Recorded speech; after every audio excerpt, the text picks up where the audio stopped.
Very few people are going to understand what I'm saying in this video, but if this video found you, then you need to watch it all the way through, both parts, or at least save it for a time that you can watch it. The game that we are playing is a frequency game. The veil has already started to get a lot thinner, and it's going to be getting thinner and thinner and thinner from now until at least October 16th. If you understand these words, or if you've ever seen or heard of these words before, then it is a really good time to do energetic reset and cleansing rituals. Those words are spiritual warfare, spiritual protection or energetic protection, soul wound, womb healing, psychic attacks. As the veil becomes thinner, you become more and more receptive to different energies within you and around you. These different energies could be old energies that you thought that you had healed and moved on from. Maybe you find yourself back in old patterns or old thought processes, or you're realizing that this new relationship is actually feeling like your old relationship right now. And I want you to know that this is not the time to take immediate action, immediately crash out and spiral out of control. If you find yourself doing that, focus on raising your frequency. And before you crash out, before you spiral out of control, before you react to anything that you are experiencing, feeling, sensing right now, or between now and October 16th, it might be a really good time to do something to raise your personal frequency. And I want you to really allow this to sink into your mind, because this is going to be the hardest possible thing that you do throughout this time. When the veil is thin, we do not often want to do a lot of self-care activities, or that's personally what I've found, and many other professional intuitive teachers and guides feel very, very similarly. This is the hardest time to do something small for your self-care, something as small as like making yourself a tea, taking a bath, going and journaling. What I'm saying here is that there is going to be times that we are feeling confused, that we're feeling overwhelmed, that we feel like we don't know what we really need, but we know that we need something, and we're feeling so frustrated. And maybe it's because we've been working on certain goals for so long and they still seem so freaking far away. This is a really good time to focus on raising your personal frequency. You're not going to want to go take a bath. When you get that additional bill and you know that you don't have the money in your account and you're like, I was going to use it for this or that or whatever it was, you're not going to be like, oh, you know what? Let me go book a Pilates class. Let me go take a bath. Let me write myself a love letter. In the moments that you need that self-love the most, that is not when you are going to feel like doing those things. When we need the self-love the most, we're often gonna feel like, oh my gosh, I just wanna fully abandon. I just wanna crash out. I wanna go get a drink. I wanna scroll. I wanna pretend that this isn't happening right now.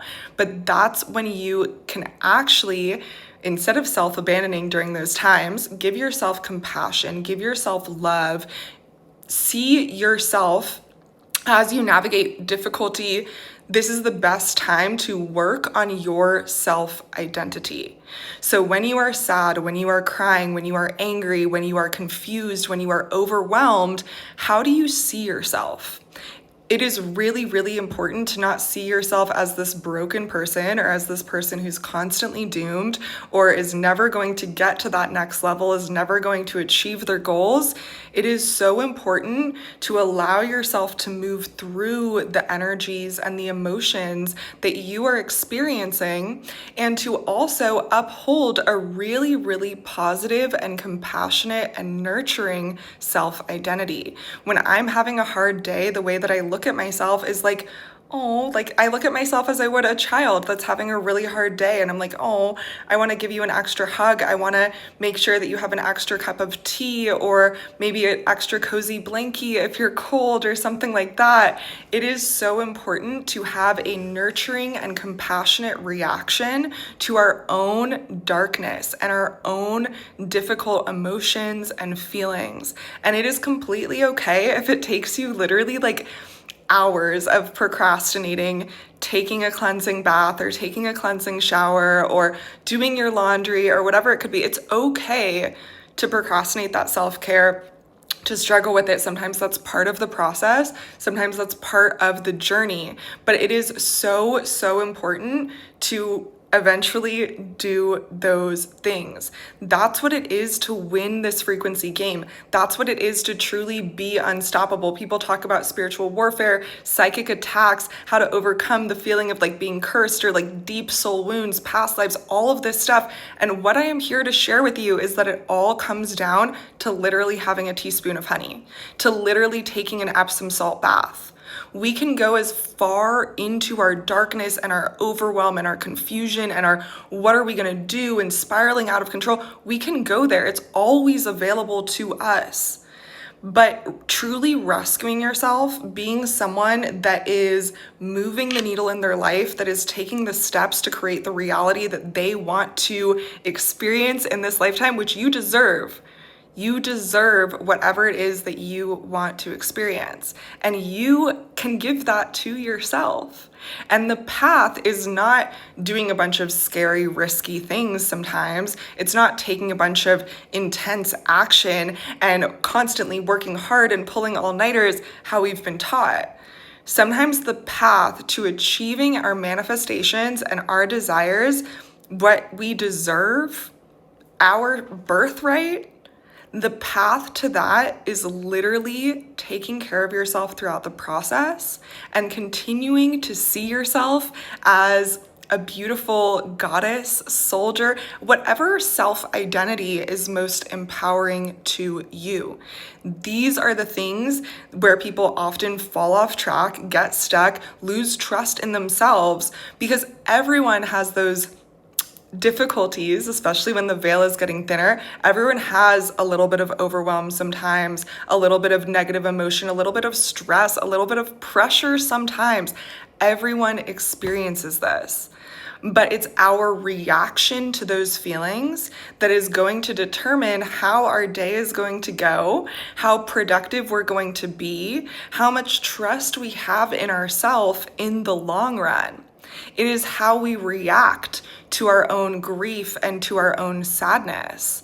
I'm someone who's experienced a lot of grief and a lot of hard, really difficult emotions in my life. And when I first realized that I was experiencing this and experiencing a lot more heaviness than other people were experiencing, when I found myself unable to get out of bed, I would be like, oh my gosh, I'm so depressed. What's wrong with me?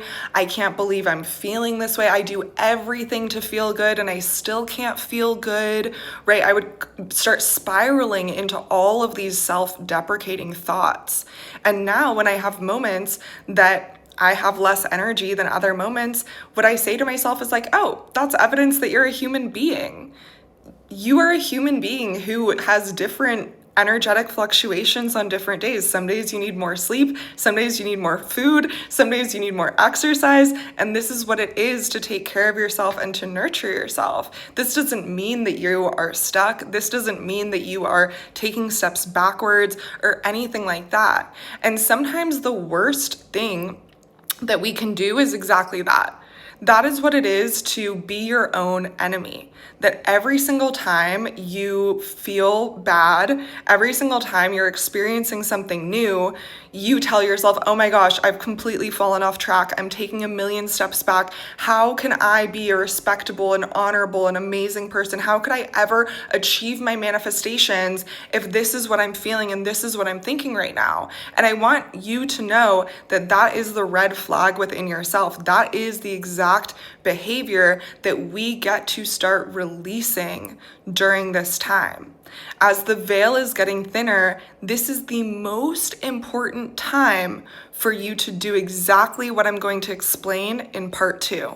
Stepping into your main character energy is a form of energetic protection, and it is not just a philosophy that you look at yourself through that lens. It's not just wearing a mini skirt or dancing around or whatever it could be. There's actually steps that you can take to step into this energy with ease and with confidence. In order to step into your main character energy, you are going to want to start behaving like your own best friend. That means no longer telling yourself when you have an idea that that idea is stupid or it must be too hard for you or anything like that. We need to start rewiring our mindset, rewiring the way that we talk to ourselves.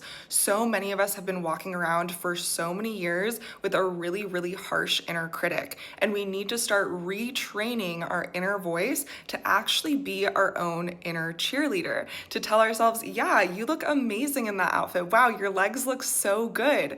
So many of us have been living our whole entire lives with this cynical inner voice that's constantly telling us your legs look horrible, this outfit isn't as cute as it could be, or something like that. This is the time to start to get down to your subconscious level and start to actually be a friend to yourself, to actually be kind to yourself. This is hard to do by just making that decision, which is why I absolutely love subliminals, other tools to rewire your subconscious so that you can start to feel, so it can be even easier to do kind things for yourself, to speak kindly to yourself, to encourage yourself, to remind yourself that you do have good ideas. You are deserving of all the things that you desire. You are capable of learning things. You are capable of finding solutions. That should be your normal inner dialogue, and we get to work on ourselves until we get to that point that our inner dialogue is actually our friend.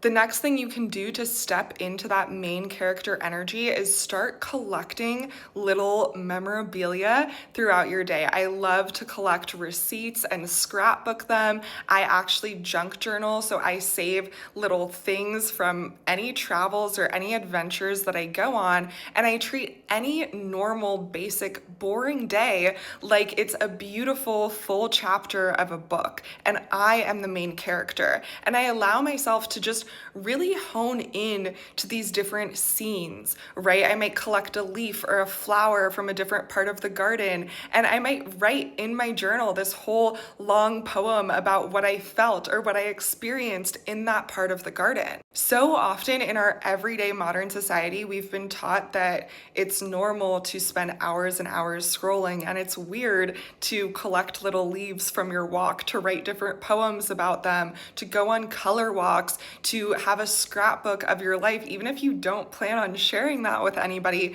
But those are the activities that actually rewire your subconscious. They tell your brain that you are stepping into a new timeline, a new version of yourself.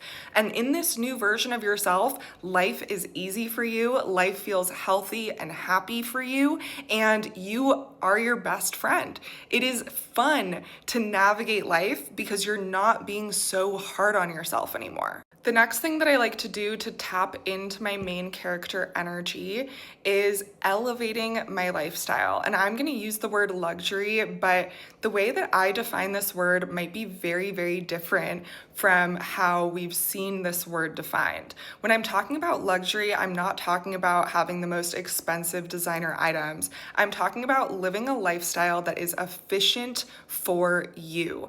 The true definition of luxury is like having tissues by the bed and a glass of water by the bed so that the things that you need are always in reach. So in order to build a luxurious main character lifestyle, this has nothing to do with money and buying things or getting rid of things or anything like that. Anyone can create a more elevated, luxurious lifestyle at absolutely any budget and any income. The steps to living a more luxurious, elevated, aligned lifestyle is first really getting to know yourself. What are the habits? What are the tasks? What are the practices that you often do? What are the things that are causing you energy drains in your life where you have to walk back and forth down the hallway a bunch of different times? And if you just simply had an extra laundry basket in one room at the end of the hall, then that would save you so many trips down the hallway. The first thing that we're going to do is really to identify who do we want to be in life? What are the goals that we want to achieve? What are the things that we enjoy doing versus the things that really, really drain us? Maybe we'll want to outsource those things in the future if we can, or to find a way to make them so much easier or a complete no-brainer. Maybe you have a lot of clutter in your home and things that are kind of pulling at your visual clutter. And by simply decluttering and organizing your home, you are stepping into a whole new level of elegance, of clarity, of cleanliness, not only in your physical environment, but also less mental clutter, less emotional clutter too. Something that you can do to create more elegance in your life is to organize your technology for the things that you want to do in life and the person that you want to become in this life. Since I do content creation full time, I have different albums of long form content, different albums of short form content, albums of covers. I have pinned notes for ideas for YouTube shorts or for TikToks or for all different types of platforms that I want to be present on. I document different analytics. I use my technology to support me in becoming the person that I want to become and stepping into the future that I want to step into.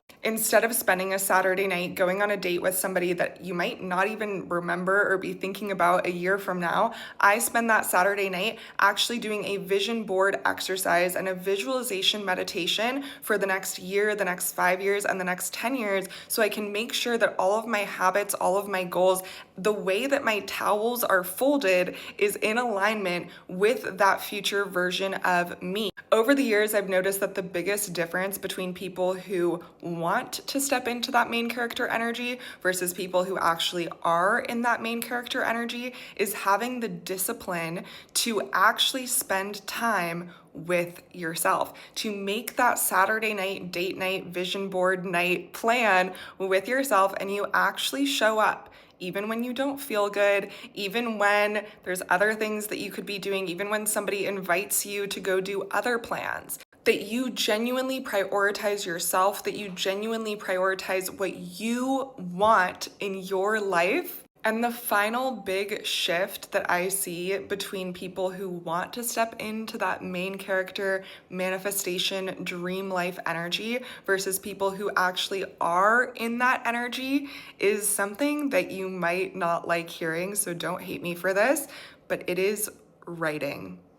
There is a big difference between wanting to be in that main character energy versus being in that main character energy. And when we want to be in that energy, we are still in that consumer role. We are reading, we are consuming content, we are looking for that next step, that next workbook that we can download, that next manifestation ritual. But when you are already in that main character energy, where you feel like your absolute best version of yourself and you're living life as your dream life, you are writing things down. You are documenting how you're feeling. You are writing down maybe poetry about the day. You are writing out lists of things that you want to do and accomplish and achieve. All of that time that somebody would spend reading and consuming and scrolling, somebody in their main character energy is going to spend writing. The reason that I share this right now is because as the veil is very, very thin and we need to be doing everything we can to raise our personal frequency, one of the easiest ways to consistently do that is to make it the goal to step into that main character, best self, dream life energy, and to do these tasks to really raise your frequency, raise your vibration, and start living as that very best version of you.